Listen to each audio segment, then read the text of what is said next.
భక్తులు అంటున్నాడు, పాతాళంలో ఎవరు నీకు కృతజ్ఞతాస్తుతులు చెల్లిస్తున్నారు? మరణమైన వారికి నేను కూర్చిన జ్ఞాపకం లేదు. సజీవులే కదా నీకు స్తుతిస్తారు, గణపరుస్తారు, ఆరాధిస్తారు, పూజిస్తారు. మా జీవితాల్లో మరి ఒక మంచి ఆదివారం దినం దయచేశారు. 151 దినం కాపాడారు. 20 వారాలు, 6వ మాసము 30వ దినము, 5వ ఆదివారం, చివరి ఆదివారం ఆయన మన అపరాధముల నిమిత్తం అప్పగింపబడి మన నీతిమంతులుగా తీర్చి దినాన్ని తిరిగి లేవబడ్డాడు. ఆయన కేవలం మా పాపమే నేను పరలోకం విడిచిపెట్టడానికి గల కారణం. ప్రేమ మరణమంత బలవంతమైనది, ఈర్ష్య పాతాళమంత కఠోరమైనది. మా పట్ల నీకున్న ప్రేమను బట్టి ప్రాణమామను పాతాళపు అంశంలో నుంచి విడిపించాలని కోరికను బట్టి పరలోకాన్ని విడిచేటట్లు చేసింది. ఈ దిన వరకు మా పట్ల మీరు కలిగి ఉన్న ప్రత్యేకమైన శ్రద్ధను బట్టి పదవులు చెల్లిస్తూ ఇక్కడ కుమారుడైన క్రీస్తు నామంలో ఈ స్తుతి ఆరాధన మీకు సమర్పిస్తున్నా. మా ప్రియ పరలోకపు తండ్రి, ఆమేన్. దయచేసి కూర్చొని please visit. Warm welcome to this united service. ఐక్యారాధన గురించి అందరినీ ఇప్పుడు ఆహ్వానిస్తున్నాము. Pray to all in the name of our Lord and Saviour Jesus Christ. ప్రభువును రక్షకుడైన యేసుక్రీస్తు వారి దివ్య నామములో మీ అందరికీ క్షేమములు సమాధానం కలుగుగాక. ప్రభునందు మిక్కిలి ప్రియులారా, గత దాదాపుగా 2 వారాల క్రితము నాకు అకస్మాత్తుగా 17వ తేదీ తీవ్రమైనటువంటి అస్వస్థత కలిగింది. అంటే కిడ్నీలో స్టోన్ బాగా పెద్దదైపోయింది.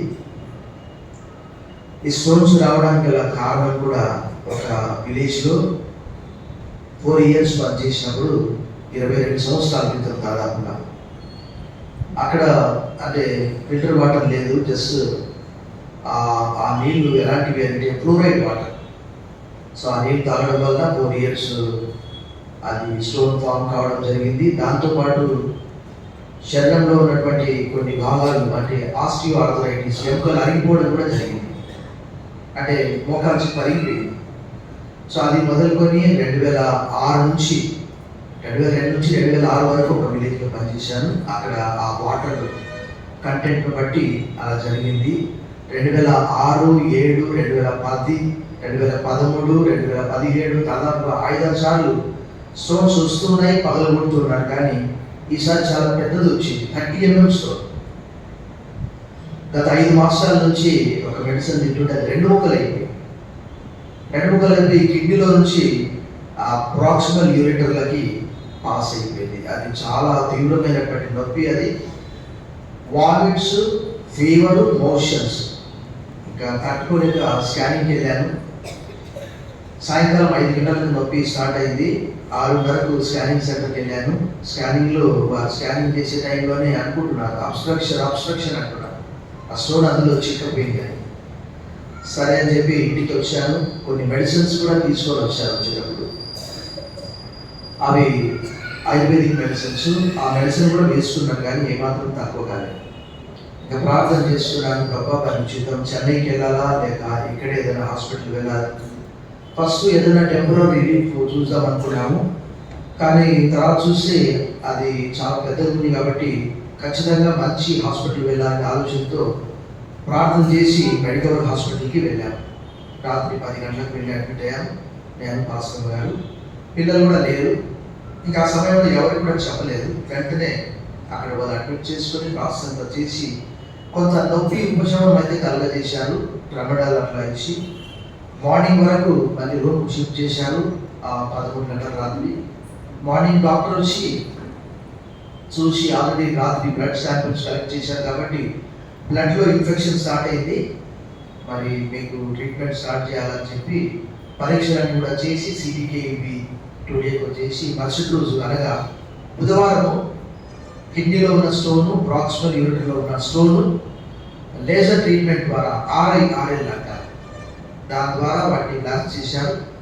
ఆ బుధవారం అంతా కూడా ఐసీయూలో నుంచి గురువారం ఉదయం కామన్ రూమ్కు షిఫ్ట్ చేశారు. మరి ఆ సమాచారము మొట్టమొదటి మా సంఘ పెద్దలకు, తర్వాత ఐక్యారాధన కన్వీనర్స్కు, సోదరులు శాస్త్రి గారికి తెలియజేసినప్పుడు వారు అశోక్ గారికి తెలియజేశారు. మరి నా కొరకు అనేక మంది ప్రార్థించారు. సోమవారం నుండి శనివారం వరకు హాస్పిటల్లో ఉన్నాను. మరి ఫోన్లో రెవరెండ్ కంచర్ల ప్రభుదాస్ గారు కూడా ప్రార్థించారు నా కొరకు. తర్వాత చండీపాస్టర్ గారు కూడా నా గురించి విచారించారు. అనేక మంది ప్రార్థించారు, కుటుంబాలుగా పరామర్శించారు, ఆదరించారు. మరి ఇంటికి కూడా వచ్చారు. మరి సహోదరులు రూపేలు, సహోదరులు మనోహర్, ఇంకా అనేక మంది. సో వారందరికీ కూడా ప్రభు నామమున వందనములు. మరి మా కుటుంబ సభ్యులు ఎక్కడో ఉన్నారు, వారు మా తల్లిదండ్రులు కావచ్చు, మా సహోదరులు కావచ్చు, మా సహోదరి, ఇంకా ఎవరైనా కావచ్చు. మరి వారందరికీ కూడా తెలుసు, కానీ వారు 400 కిలోమీటర్లు 600 కిలోమీటర్ల దూరంలో ఉన్నారు. మరి దగ్గర ఉన్నటువంటి వారందరూ కూడా పరామర్శించి ప్రార్థించి మమ్మల్ని ఎంతగానో ఆదరించారు. నిజంగా హాస్పిటల్లో ఉన్నప్పుడు కూడా దేవుడు నాకు అనేకమైనటువంటి పాఠాలు నేర్పించాడు. రోగం మానవుని ఎంతగానో కృంగజేస్తుంది. కానీ నేనైతే దేవుడి వాక్యం చదువుతూ ఉన్నాను.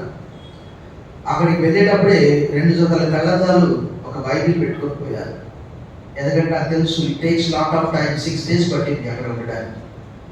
సో అప్పుడు దేవుడి వాక్యం చదువుతూ ఉన్నప్పుడు ఈ ఆదికాండం అంతా చదువుతూ విన్నాను.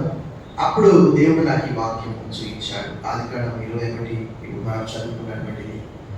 సో దేవుడు నాకు ఎన్నో పాఠాలు ఆ పడకలో నేర్పించాడు. ఇర్మియా ప్రార్థించింది ఇదిగా, ఇర్మియా 17:14, యెహోవాను నన్ను స్వస్థపరచు, నేను స్వస్థపరచబడేది. యెహోవాను నన్ను రక్షించబడేది. నేను స్తోత్రించిన కారణభూతుడవు నీవే. యెహోవా కొరకు ఎదురు చూచువారు నూతన బలం పొందుతారు. వారు పక్షిరాజుల వల్ల రెక్కలు చాపి పైకి ఎగురు, అలైక పరిగెత్తులు సమస్యలుగా నడిచారు. శనివారం రోజు డిశ్చార్జ్ అయ్యి వస్తే ఆదివారమే వాక్యం చెప్తారన్నారు. కానీ శరీరం జరుగుతున్నారు.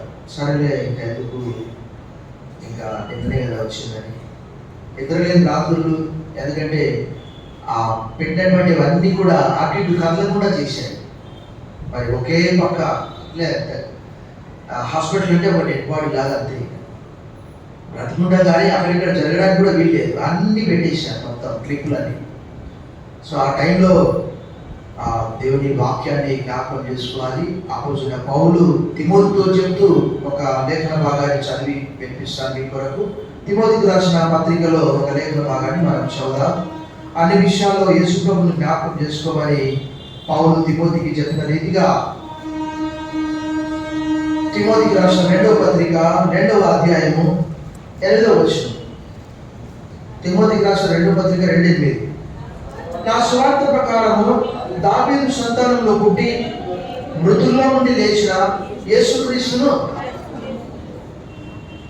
మరి ఆయన గురించి, ఆయన మన కొరకు అనుభవించినటువంటి కష్టము, నష్టము, దుఃఖము, వారి యావత్ బాధలు ఆయన బాధను తన సన్నిధూత చేత వారిని రక్షించారు. యెషయా గ్రంథం 53:9. సో అన్ని విషయాల్లో ప్రభువును జ్ఞాపకం చేసుకుంటే ప్రభువు శ్రమలో నాదెంత నేను అనుకున్నాను. సో ఆ వాక్యాల ద్వారా నేను బలపడ్డాను. ఇంకా వ్యాధి కలగజేసినప్పుడు ఇర్మియా గ్రంథం 30:17, ఇర్మియా 33:6, నీకు ఆరోగ్యం కలగజేసిన నీ గాయములను మాన్పేదను అన్నాడు. ఇంకా యెషయా గ్రంథం 38, రాజులు 2వ గ్రంథము 20వ అధ్యాయము, యోబు గ్రంథం 33 కూడా చదివి జ్ఞాపకం చేసుకున్నాను. హిజ్కియాకి మరణకరమైన రోగం వచ్చినప్పుడు దేవుడు మరలా 15 సంవత్సరముల ఆయుష్యమును పొడిగించాడు. సో నా కొరకు ప్రార్థించిన వారందరికీ, పరామర్శించిన వారందరికీ, మరి కుటుంబాలుగా ఒక్కొక్కరు, ముఖ్యంగా కన్వీనర్స్ వారు, మరి శాస్త్రి గారు వారు ఉద్యోగం చేస్తూ కూడా వారు ఒకవైపు ఉద్యోగం, మరొక వైపు సంఘాన్ని బ్యాలెన్స్ చేసుకుంటూ పాస్టర్ గారికి అస్వస్థత కలిగిందని వారు వెంటనే మరి ఇంటికి రావడము, హాస్పిటల్కి రావడము, అశుభాన్ని తీసుకొని జరిగింది. మరి వారికి కూడా వదనము తెలియజేస్తున్నాను. శరీరంలో ఒక అవయవం శ్రమ పడితే శరీరంలో ఒక అవయవం ఘనత పొందినప్పుడు శరీరం అంతటికి ఘనత. కొరింథీయులకు రాసిన 1 పత్రిక 12:26. మరి blood is thicker then water. రక్తము నీళ్ళ కంటే చాలా చిక్కగా ఉంటుంది. మా సొంత బంధువులు ఎక్కడో ఉన్నారు, కానీ మీరే మా ఆత్మీయ బంధువుల వలె, సహోదరులు, స్నేహితుల వలె మమ్మల్ని ఆదరించి ప్రార్థించినందుకు మరి ఒకసారి ప్రభు పక్షంగా మీ అందరికీ వదనాలు తెలియజేస్తున్నాను. The scripture was read for us. లేఖన భాగము మనం చదువుకున్నాము. మరి ఈ వాక్యంలో మనము అనేకమైనటువంటి మన సర్వశక్తి గల దేవుడి యొక్క ప్రత్యేకతను మనము గమనిస్తాం. ఎందుకంటే మనకు బైబిల్లో చూస్తే ముఖ్యంగా ఆదికాండం 12వ అధ్యాయంలో ఒక లెజెండ్, దేవుడు ఒక వ్యక్తిని పిలుస్తాడు. బైబిల్ అంతట్లో కూడా అబ్రహాం అంటే మనందరికీ తెలుసు. అనేక మార్లు దేవుడి వాక్యంలో, యెషయా గ్రంథంలో, దినవృత్తాంతం గ్రంథంలో, యాకోబు 2:23లో దేవుడు అబ్రహాము ఏమని పిలిచాడు? హీ ఈజ్ మై ఫ్రెండ్ అన్నాడు. ఎంతో మంది ఉన్నారు, కానీ వారందరిలో of course according to the New Testament Jesus said, if you obey what I command you are my friends. 15:16 యోహాను సువార్త. నేను మీకు ఆజ్ఞాపించు వాటిని మీరు గైకొని మీరు నాకు యు ఆర్ మై ఫ్రెండ్స్. ఒకప్పుడు గొప్ప భక్తుడు అంటే కొంతమంది నేను అంత గొప్ప భక్తుని కాదులే అంటారు, కానీ మనం ఎప్పుడు కూడా అలా పోల్చుకోవడానికి వీల్లేదు. ఎందుకంటే యేసు ప్రభువు ఏం చెప్పారు? మత్తయి సువార్త 11:11 బాప్తిజం ఇచ్చి యోహాను కంటే గొప్పవాడు ఎవరు లేడు స్త్రీలు అనేటువంటి వారు, కానీ పరలోక రాజ్యంలో అల్పుడు గొప్పవాడుగా ఇచ్చాడు. సో నేనేంటి నీవే ఆయన కావాల్సింది. ఆ రోజు దేవుడికి అబ్రహాం కావాల్సి వచ్చింది, పిలిచాడు, కమౌట్ అన్నాడు. వెంటనే ఆయన ఊరు అనే ప్రాంతం నుంచి బయటకు వచ్చాడు. ఒక లెజెండ్ లాగా 12వ అధ్యాయంలో దేవుడు ఆయన పిలిచినప్పుడు 70 సంవత్సరాల వయసు. అనేకమైన వాగ్దానాలు చేశాడు. ముఖ్యంగా నీ సంతానాన్ని ఇశ్రాయేలు వలె చేస్తానన్నాడు, ఆకాశ నక్షత్రం వలె చేస్తానన్నాడు. But he was waiting till 25 years. మరి ఈరోజు ఎంతమంది అంటే దేవుని వాగ్దానాలను కనిపెట్టుకొని ఆయన నమ్మదగిన వాడు, ఆయన గొప్ప కార్యాలు చేస్తాడు, ఆయన అద్భుతాలు చేసి దేవుడి వాక్యంలో 136 ఆయన ఒకడే ఆశ్చర్య కార్యములు చేయవాడు. ఆయన కృప he alone does wonders, his steadfast love endures forever. పరిశోధింపజాలని మహాకార్యములను లెక్కలేనని అద్భుత క్రియలను జరిగించుకోవడం, ఉన్నవి లేనట్టుగా లేని ఉన్నట్టుగా మృతులను సజీవులంగా చేసే దేవుడు. అది అబ్రహాం నమ్మాడు. రోమపత్రిక 4:17 నుంచి 25 వాక్యాలు. ఇక్కడ మనం చదువుకున్నటువంటి లేఖన భాగాన్ని turn your Bibles with me to the book of Genesis chapter 21. ఆదికాండం 21వ వచనాన్ని మనము చదువుకున్నాం అందరం కలిసి. నేను చదువుతుంటా, నాతో పాటు అందరూ కూడా చదివి ఈ దినం ఆధ్యాత్మికంగా ప్రతి ఒక్కరు కూడా నాతో సహా అనేక మంది బల పొందుకోవాలని, దేవుని వాగ్దానాలు నమ్మాలని దేవుడు తెలియజేస్తున్నాడు. 1వ వచనం అందరం చదువుకున్నాడు. యెహోవా తాను చెప్పిన ప్రకారము సారాను దర్శించాను. యెహోవా తాను ఇచ్చిన మాట చొప్పున సారాను గురించి ఇక్కడ బైబిల్లో చాలా స్పష్టంగా 2 సార్లు ఒకే వాక్యంలో యెహోవా తాను చెప్పిన ప్రకారము సారాను దర్శించననే మాట రాయబడ్డది. ఒక చిన్న ఉదాహరణ అనుకుందాం. ఆ సర్వశక్తి గల దేవుడు, భూమి ఆకాశములను సృజించినటువంటి దేవుడు, సముద్రంలో కలగజేసినటువంటి దేవుడు అబ్రహాంకు వాగ్దానం చేశాడు. సారాతో చెప్పాడు, అమ్మ వచ్చే సంవత్సరం ఈ టైం కల నీ కౌగిట్లో కుమారుడు ఉంటాడంటే ఆమె నమ్మింది. అమ్మ నీ గర్భంలో నుంచి రాజులు వస్తాడు. ఆమె అన్నది, నా యజమానుడు వృద్ధుడు కదా, ఇది ఎలా సాధ్యం? ఎందుకంటే దేవుడు ఆమెను పిలిచినప్పుడు, అతనికి 75 సంవత్సరాలు, ఆమెకు 65 సంవత్సరాలు, ఆల్మోస్ట్ 25 సంవత్సరాలు గడిచిపోయి అయినప్పటికీ కూడా వారు అవిశ్వాసులు కాదు. చిన్న లోపాలు వారికి కూడా ఉండదు. మనం ఎంత నమ్మకంగా మనం ఏం నమ్ముతున్నాం? అనేక మంది క్రైస్తవులలో అంటే కొన్నిసార్లు వివాహం చేసుకోవాలనుకున్నప్పుడు క్రైస్తవులు దొరకకపోతే హిందువులు కూడా చేసుకుంటున్నారు. I see lot of people. కానీ అబ్రహాం అలాంటి వాడు కాదు. అఫ్ కోర్స్ చిన్నవి జరిగాయి మిస్టేక్స్. బట్ దేవుడు ఆమెతో ఏం చెప్పాడో, ఎలోహీము దేవుడు, సర్వశక్తి గల దేవుడు అబ్రహాముకు ప్రత్యక్షమై 17వ అధ్యాయంలో 1వ వచనంలో, నేను సర్వశక్తి గల దేవుడను, నా ఎదుట నువ్వు నిందారహితంగా ఉండు మాట్లాడు. ఎందుకంటే అప్పటికి ఒక చిన్న మిస్టేక్ చేశాడు. 16వ అధ్యాయంలో ఆగం తెచ్చుకున్నాడు, లేకపోతే తట్టాలని. అనేక మంది అలాగే చేస్తారు కదా. అబ్రహాం 25 సంవత్సరాలు ఎదురు చూశాడు. ఎంతమంది అలా ఎదురు చూస్తారు? నేను ఇంతకు చాలా సందర్భాల్లో చెప్పాను. అమెరికాలో ఒక సహోదరు ఉన్నది, నవీన అని. ఇంతకుముందు కూడా చెప్పారు. వారికి చాలా కాలం నుంచి పిల్లలు పుడుతున్నారు, చనిపోతున్నారు. ఒక దినం వచ్చింది, ఆమె దైవజనులను ప్రేమించే శునమీరాల్లాగా ఆమె ఇంట్లో ఒక ఇల్లు కట్టించింది. గొప్ప గొప్ప భక్తులు, అంటే భక్తులని కాదు, సేవకులు వారు అక్కడికి వెళ్ళి ఆ ఇంట్లో ఉండేవారు. పాల్ దినకర, డీసీఎస్ దినకర, సీకర్ పాల్, దీవెనయ్య, అనేక మంది. ఒక సమయం వచ్చింది, ఆమె నవీన వారి అత్త మామ అంటున్నారంటే, అమ్మ వారి కుమారుడు, అరే ఈ అమ్మాయి పిల్లలు గారు ఇంకొక వివాహం చేసుకున్నారు. బట్ ఆమె విశ్వాసం ద్వారా ఆమెకు ఒక సమయం వచ్చింది, కన్సీవ్ అయింది, కవల పిల్లలు పుట్టారు.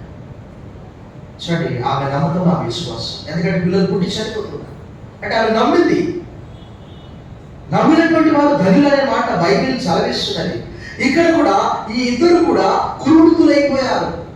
అయినప్పటికీ కూడా దేవుడు ఏం చెప్పాడో దేవుడి వాక్యంలో రాయబడ్డది. బిలాము అంటాడు సంఖ్యాకాండం 23:19, ఆయన అబద్ధమాడడానికి మానవుడు కాదు, ఆయన నరపుత్రుడు కాదు, ఆయన చెప్పి చేయకుండా మాట ఇచ్చి స్థాపించుకున్నాడు.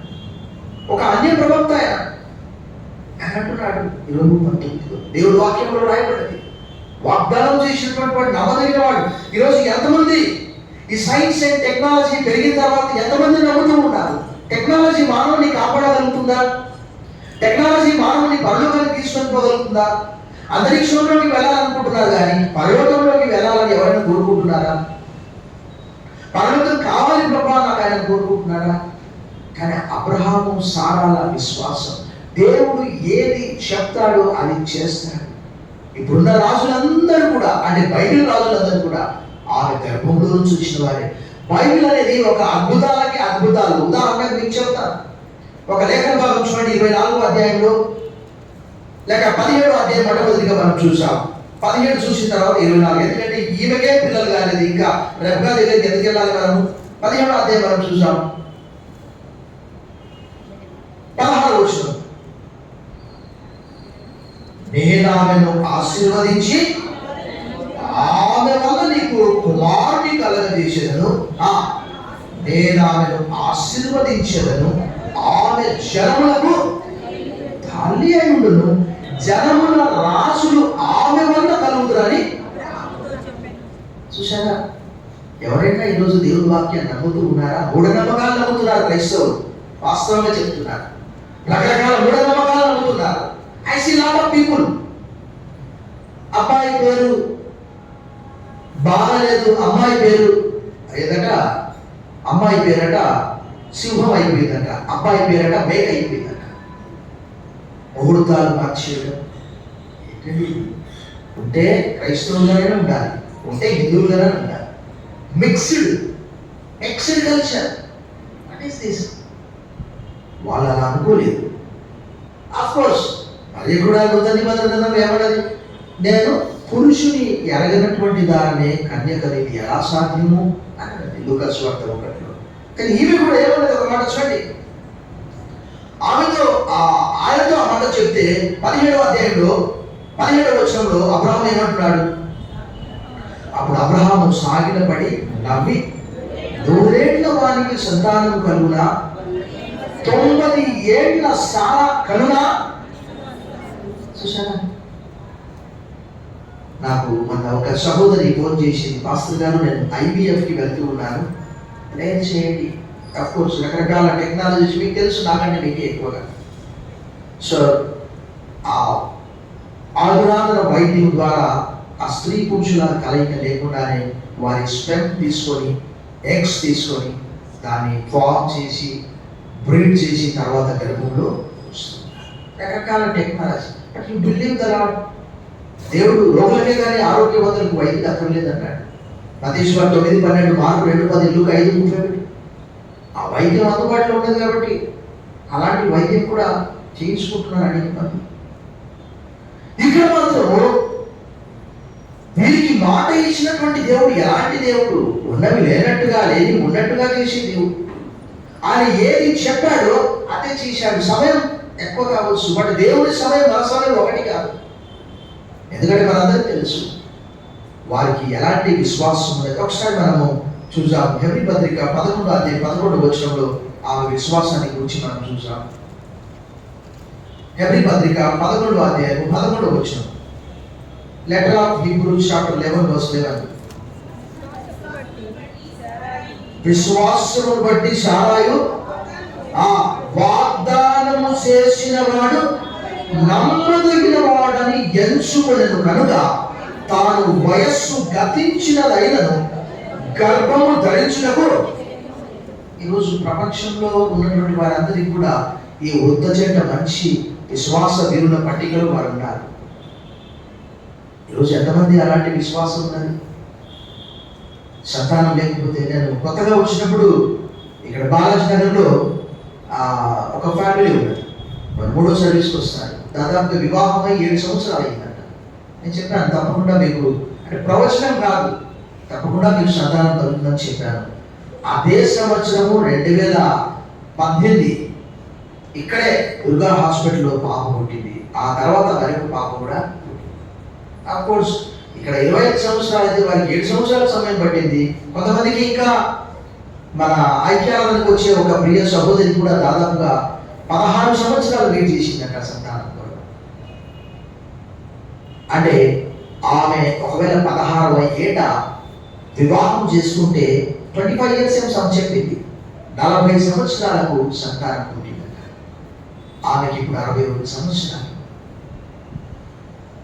ఎన్నవ వివాహ వార్షికోత్సవ దినం అంటే ఆమె అన్నది 42వ వివాహ వార్షికోత్సవ దినం అంటే, మరి మీ పిల్లలు ఇంత చిన్నగా ఉన్నారంటే దేవుడు ఇంతకాలం తర్వాత నాకు ఇచ్చారని చెప్పి నిజంగా వారి విశ్వాసానికి బైబిల్లో మనం హ్యాట్స్ ఆఫ్ చెప్పాలి.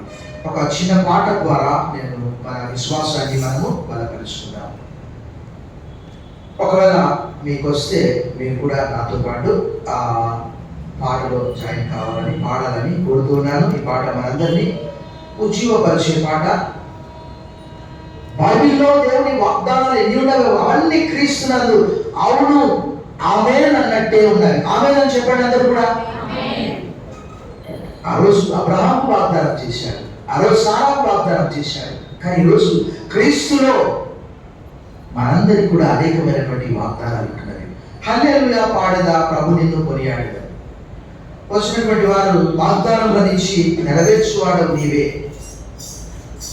మీరు కూడా నాతో పాడాలని కోరుతున్నాను. హల్లెలూయా పాడేదా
అబ్రహాము అన్యజనుల మధ్యలో నివాసం చేస్తున్నాడు. ఒకవేళ సంతానం కలగకపోతే దేవుని నామము దూషణ పాలవుతుంది. ఎందుకంటే ఆయన అలా ఉన్నాడు.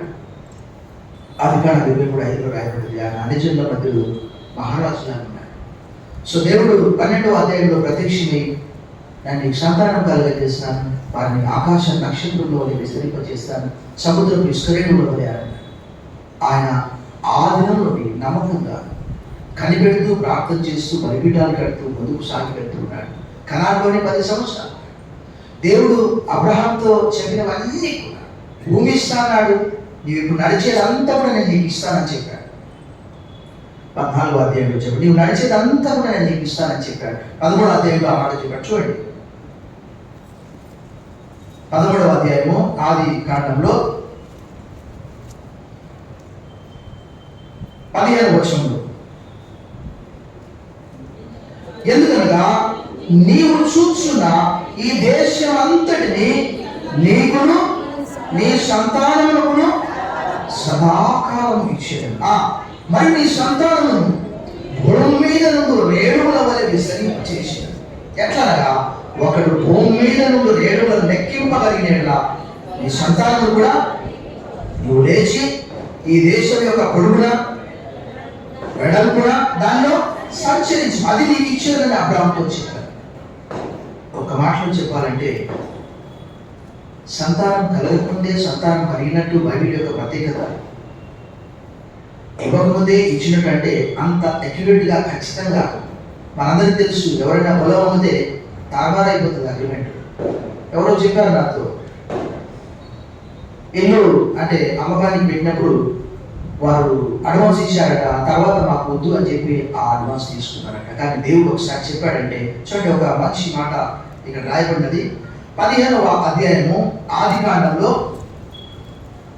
15వ అధ్యాయంలో ఒక మంచి మాట రాయబడినది. 21వ వచనం,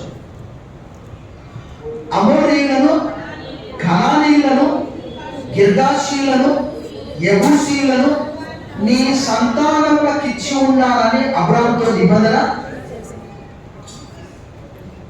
అబ్రహాంకు ఒకరు కూడా లేదు. అబ్రహాం అంటే గ్రేట్ ఫాదర్, గొప్ప తండ్రి. తర్వాత దేవుడు అన్నాడు, ఈ పేరు బాగాలేదు, నేను మార్చేస్తాను. Father of the multitude. ఈరోజు ఆయన ఒక లెజెండ్గా ఉండడానికి విశ్వాస వీరుల పట్టికలో అబ్రహాంతో ప్రారంభమవుతుంది నూతన నిబంధన కథ. కారణం ఏంటంటే ఆయన గర్భంలో నుంచి రావాలని. అపోస్తలుడైన పౌలు చాలా విషయాలు చెప్తారు, అవన్నీ ఇప్పుడు సమయం కాదు. సో ఆల్రెడీ గివెన్ ఇట్, ఇచ్చేసి అంటే అబ్రహాము వాగ్దాన భూమిలో ఉన్నప్పటికీ దాన్ని అనుభవించలేకపోయాడు. సో మళ్ళీ మనం 21వ అధ్యాయంలోని ఆ మాట మనం చూద్దాం. యెహోవా తాను చెప్పిన ప్రకారము సారాను దేవుడు మానవులను దర్శిస్తే ఎన్నో అద్భుతాలు జరుగుతాయి. మనం అనుకుందాం, ప్రధానమంత్రి సపోజ్ ప్రధానమంత్రి పలాని ప్రాంతాన్ని అంటే ఏదో ప్రభుత్వ పని మీద వస్తూ ఉన్నాడంటే ఆ ప్రాంతం అంతా రూపురేఖలు మారిపోతుంది. మనకు తెలుసు, విదేశీయులు ఎవరైనా భారతదేశానికి వస్తుంటే భారతదేశం పేద దేశం కాదు అన్నట్టు విషయాలంతా తీసుకెళ్ళి లోపలిస్తూ, చాలా ధనవంతమైన దేశం అండి, మా దేశంలో విషయాలు ఎవరు లేదు. బెగ్గర్స్ అందరూ తీసుకుపోయి ఎక్కడో దూరంగా కూర్చోడం ఉంచుతారు. కారణం ఏంటంటే వచ్చిన వాళ్ళు చూసారు, ఇంత పేద దేశం మా భారతదేశం అని. రోడ్లు శుభ్రమైపోతాయి, డ్రైనేజీలన్నీ శుభ్రమైపోతాయి, అవసరమైన చోట్ల పనులన్నీ వేగంగా జరిగిపోతాయి. కానీ దేవుడు సారాన్ని దర్శించాడు. దేవుడి వాక్యంలో ఒక అద్భుతమైన మాట రాయబడింది. చూడండి, సమయం మొదటి 2:21 వచనంలో దేవుడు హన్నాను దర్శించినప్పుడు ఏం జరిగింది చూడండి. అక్కడ సమయం మొదటి 2:21. యెహోవా హన్నాను దర్శింపగా ఆమె గర్భవతి అయి 3 కుమారులను 2 కుమార్తెలను. God visits. దేవుడు వస్తే లోకంలో సంతానం అనేది ఎవరు కొనుక్కోలేరు.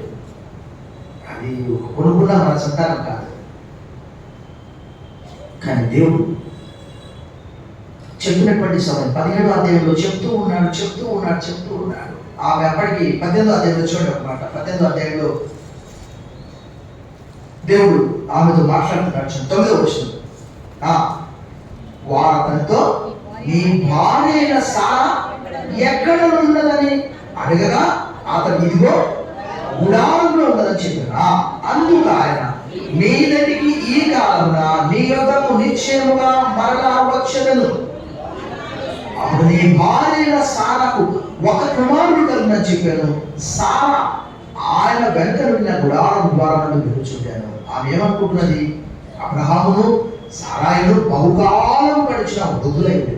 స్త్రీ ధర్మము సారాకు నిలిచిపోయింది కనుక సారా ఏమనుకుంటున్నది? నేను బలము దిగిన దానైన తర్వాత నాకు సుఖము కలుగునా? నా యజమానుడు మృదులై ఉన్నాడు కదా అని తనలో తాను. దేవుడు అన్నాడు, is anything too wonderful for the lord? యెహోవాకు అసాధ్యమైన ఏదైనా ఉన్నదా? నిజంగా దేవుడు అంటున్నాడు.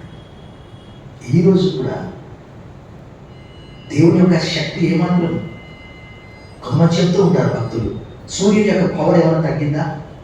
చూసి ఆది నుండి అమెరికాలో ఒకవైపు ఎండనంట, భయంకరమైన ఎండనంట, 50 డిగ్రీలంట. దాదాపు ఇప్పటివరకు 2300 మంది చనిపోయారట. మరొకవైపు వరదలంట. దేవుని శక్తి ఎప్పుడైనా తగ్గిందా? దేవుడు ఏది చెప్పాడో అదే చేశాడు. దేవుని వాక్యంలో రాయబడ్డది, ఆయన అబద్ధమాడ నేరని దేవుడు, అబద్ధమాడ జాలని దేవుడు. అన్ని నమ్ముతాం. వాస్తవం చెప్తున్నాను, చాలా సందర్భాలు చెప్పాను. మనం ఒక కాల్ చేస్తే ఒక యాడ్ వస్తుంది. ప్రతి కాల్కి ఒక యాడ్ వస్తుంది ట్రూకాలర్ నుంచి. నేను ఒక దినము ఏం చూశానంటే, దోమలు ఒక లైట్కు ఆకర్షింపబడుతున్నట్లు అన్ని గుబ్బలుగా చచ్చిపోతున్నట్టు ఒక యాడ్ వచ్చింది. నిజమే అనుకున్నాను నేను. అది ఆన్లైన్లో ఆర్డర్ చేశాను. అది 600 700. కొన్ని నెలలు పెడితే కూడా ఒక దోమ అందుకు పడ్డాయి. అలాంటి మనం వెంటనే నమ్ముతాం. ఇంకా దేవుడు ఇస్తానంటే మాత్రం దేవుడు ఇస్తాడా? వీళ్ళు కూడా అలాగే అనుకుంటారు. నా యజమానుడు వృద్ధుడైపోయాడు, నాకు సుఖం కలుగుతుందా అంటే దేవుడు అన్నాడు, is anything too wonderful for the lord? యెహోవాకు అసాధ్యమైనది ఏదైనా ఉన్నదా అని 14వ వచనంలో అన్నాడు. సో మళ్ళీ మనం వాక్యం మనం చూసాం. యెహోవా తాను చెప్పిన ప్రకారం సారాను దర్శించాను. యెహోవా తాను ఇచ్చిన మాట చొప్పున సారాను గురించి చేశాను. ఈ దినం కూడా ప్రియ సహోదరుడ సహోదరి, మీ వ్యక్తిగత కుటుంబ ఆధ్యాత్మిక ఆరోగ్య ఉద్యోగ వ్యాపార జీవితాల్లో దేవుని వాగ్దానాలు నమ్ముతూ ఉన్నారా? నేను నమ్మాను. నాకు దాదాపుగా ఇక్కడికి రావడానికి ముందుగా 6 మాసాలు సంఘం లేదు. అనేక చోట్ల నుంచి ఆఫర్ వచ్చింది. బట్ నేను నమ్మాను. ఏంటి అని అంటే ఒక లేఖన భాగం ద్వారా నమ్మాను. చూడండి, యెషయా గ్రంథం 28:16. యెషయా గ్రంథము 28:16. ప్రభువు యెహోవా ఇలాగ సెలవిస్తున్నాడు, సీయోనులో పునాదిగా రాత్రికి వేసినవాడు నేనే. అది పరిశోధింపబడిన రాయి, అమూల్యమైన తన రాయి, బహు స్థిరమైన పునాది అయిన బుధరాయి అయినది. విశ్వసించువాడు. ఈ మాట నేను రాసుకున్నాను నా హృదయంలో. విశ్వసించువాడు కలవరపడాడు. నా దేవుడు గొప్ప దేవుడు అని నేను నమ్మాను. అనేక ఆయా రాష్ట్రాల నుంచి ఆఫర్ వచ్చింది. Indore, Madhya Pradesh financial capital city, అక్కడి నుంచి 20 లక్షల మందికి టీవీలో హిందీలో వాక్యం చెప్పడానికి పిలిచారు. వాళ్ళే ఫ్లైట్ టికెట్ బుక్ చేశారు. అప్ అండ్ డౌన్ ఇన్స్టెంట్గా బుక్ చేస్తే 20,000 అయ్యి. అయినప్పటికీ కూడా నేను దేవుని వాగ్దానాన్ని పెట్టి ఎక్కడికి వెళ్ళాలని కనిపెట్టుకుని ఉన్నప్పుడు దేవుని ఇక్కడికి నడిపించాను. మొట్టమొదటిగా 5 సంవత్సరం అంటే 400 కిలోమీటర్లే అంత దూరం వెళ్ళాలా అంటే తర్వాత అన్నాడు వెళ్ళమని చెప్పాడు. సో ఆ మాట విశ్వసించేవాడు కలవరపడు. మరి అబ్రహాము విశ్వసించాడు, సారా విశ్వసించింది. కాబట్టి వారు వాగ్దానాలను నమ్మి వారు పొందుకున్నారు. ఈరోజు దేవుడి వాక్యాన్ని ఎంతమంది నమ్ముతున్నారు? దేవుడు అక్కడ రాయబడి ఏంటి అని అంటే రక్షకుడు ఆయన లోపల నుంచి రావాలి.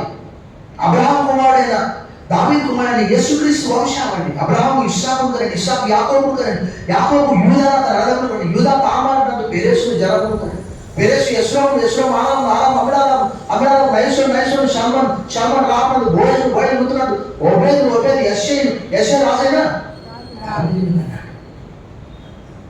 లాస్ట్కు యేసుక్రీస్తు వంశావళి అక్కడ ఉన్నది. అంటే అబ్రహాము ద్వారా యేసుక్రీస్తు రావాల్సి ఉంటుంది. కాబట్టి దావీదు అంటాడు, నా తల్లి గర్భంలో నన్ను బయటికి తీసినవాడు నీవే కదా, నా తల్లి యొక్క స్తన్యపానం చేయించిన నీవే కదా, నాకు నమ్మిక పుట్టించి గర్భవాసిని మొదలు నాకు ఆధారం నీవే, నా తల్లి నన్ను కన్నది మొదలు నా దేవుడు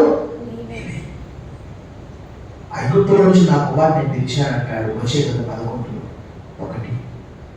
సో అక్కడ అబ్రహాము అన్యజనుల మధ్యలో ఉన్నప్పుడు కుమారుని దయచేసి జాగ్రత్తగా అతన్ని కాపాడాడు. ఎందుకంటే మనందరికీ తెలుసు శత్రువు భయం చుట్టుపక్కల 14వ అధ్యాయంలో యుద్ధం చేశాడు. అప్పుడు దేవుడు అతన్ని ప్రత్యక్షం, అబ్రహాం భయపడదు, do not be afraid, I am your shield, your reward will be multiplied. నువ్వు భయపడదు, నేను నీ కేడము, నీ బహుమానము అతిథికి చెప్పాడు. నీ సంతానాన్ని ఆకాశము నక్షత్రంలో ఈ శ్రేణులోనే చేస్తానన్నాడు. అప్పటికి ఆయన అన్నాడు, ఆ ప్రభా ఎన్నుండి నాకు నా ప్రధాన దాసుడైనటువంటి ఎలియాజరు నాకు వారసు. అలా కాదు అని చెప్పి చాలా జాగ్రత్తగా గమనిస్తే అది రాత్రి సమయంలో కాబట్టి అబ్రహాము చేయి పట్టి బయటికి తీసుకుని వెళ్ళాడు. లెక్క పెట్టగలిగితే లెక్క పెట్టు. అబ్రహాము దేవుని నన్ను అది అతని నీతిగా. ఈ వాక్యం ఎన్నో రోజులు చెప్పాలని అనుకుంటున్నాను. ఎందుకంటే దేవుని మాట ఒకసారి చెప్పాడంటే తిరిగేలేదు. ఇంకా చెప్తూ ఉన్నాడు 15లో చెప్పాడు, అమ్మ రాజులు వస్తాడు నీ గర్భంలో నుంచి.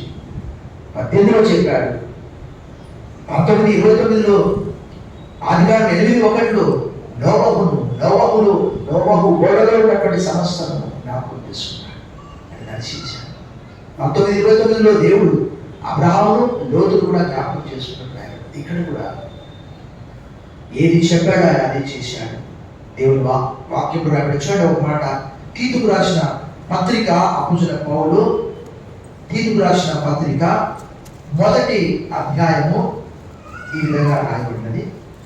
తీతుకు రాసిన పత్రిక 1వ అధ్యాయంలో అక్కడ మనకు 1, 2, 3, 4, 5, 6, 7వ లైన్లో ఏమని రాయబడిందంటే, ఆ నిత్య జీవమును అబద్ధమాడ నేరని దేవుడు అనాది కాలం అందే వాగ్దానము చేశాడు. మనం చెప్పటువంటి మన దేవుడు భయపరుస్తాం. అంటే దేవుడు అబద్ధమాడివాడు కాదు. అదే హెబ్రీ పత్రిక 6వ అధ్యాయం 18వ వచనంలో ఒక మంచి మాట రాయబడింది. 17-18 కలిసింది. ఈ విధముగా దేవుడు తన సంకల్పము నిశ్చలమైనదని ఆ వాగ్దానములకు వారసులైన వారికి మరి నిశ్చయంగా కనపరచవలనని ఉద్దేశించిన వాడై తాను అబద్ధమాడజాలని నిశ్చలమైన 2 సంగతులను బట్టి మన ఎదుట ఉంచబడిన నిరీక్షణలు చేపట్టకు శరణాగతులమైన మనకు బలమైన ధైర్యం కలిగినట్లు ప్రమాణం చేసి వాగ్దానం ఆ రోజు అబ్రహాము సారాకు చెప్పాడు. ఈరోజు కూడా వెయిటింగ్ ఆన్ ద లార్డ్. మనము ప్రభు కూడా కనిపెట్టి ఉంటే, ప్రభు వాగ్దానాలను మనం నమ్మితే దేవుని మహిమ చూస్తాం. అలాంటి నమ్మకం మనకు లేకపోతే హెబ్రీ పత్రిక 11:6 తెలియజేస్తుంది, విశ్వాసం లేకుండా దేవుడికి ఇష్టమేంట దేవుడి దగ్గరకు వచ్చేవాడు ఆయన ఉన్నాడని, తను వెతుకువారికి ఫలం పరిచేవాడని నమ్మకపోతే క్రైస్తవ జీవితం అనేది, క్రైస్తవ విశ్వాసం అనేది కేవలం not by sight but by faith, వెలుచూపు వల్ల కాక విశ్వాసం వల్ల మనము జీవిస్తున్నాం. అపోస్తలుడైన పౌలు కొరింథీయులకు రాసిన 2వ పత్రిక 5వ అధ్యాయంలో తెలియజేస్తున్నాడు. తలలో వచ్చి ప్రార్థన చేస్తాం. సర్వశక్తిగల దేవా, ఈ రాత్రి నువ్వు ఏది చెప్తావో అదే చేస్తావు, ఏది చేస్తావో అదే వాగ్దానం చేస్తావు. నీవు రాయుడు కాదు, ప్రభు కాదు, సజీవుడైన దేవుడు, ఎలోహీం దేవుడు, సర్వశక్తి గల దేవుడు. భూమిని ఆకాశము నోటి మాటతో సృజించావు. నీవు గద్దిస్తే సముద్రములు ఎండిపోతాయి. ఎర్ర సముద్రములు 2 పాయలుగా చేశారు. యోర్దాను నది విడిపోయింది. నాగా మరి ఈ దినము కూడా నీ శక్తి సన్నగిలేదు. మృతులను సజీవులుగా చేసే దేవుడు అని మేము విశ్వసిస్తున్నాము. ఆ రోజు మా పితరుడు విశ్వాసులకు తండ్రిగా పరిగణించబడుచున్న అబ్రహాము విశ్వాసమును గురించి, మా తల్లి సారాను గురించి మేము వింటున్నాం. ఆయన వారి విశ్వాసమును మేము అనుసరించుటకు సహాయం చేయమని. రోమాపత్రిక 4లో వారు ఎలా విశ్వసించారో 17 నుంచి 19లో స్పష్టంగా రాయబడినది. అలాంటి విశ్వాసము నేటికి కాలం మారినప్పటికీ ఆకాశం భూమి గతించినప్పటికీ నా మాట ఎన్నటి గతించబడ్డారు. జీవం కలిగిన నీ మాటలు మేము విశ్వసించుటకు, హృదయంలో భద్రపరుచుకున్నకు, క్రీస్తునందు ఎన్ని వాగ్దానాలు ఉన్నాయో అవన్నీ కూడా అవునన్నట్టుగానే, అంటే ఆమేనన్నట్టుగానే నేను విశ్వసించుటకు నాకు సహాయం చేయమని. అపనమ్మకము, అవిశ్వాసం తొలగించమని యేసు నామములో ప్రార్థిస్తున్నాం తండ్రి. ఆమేన్.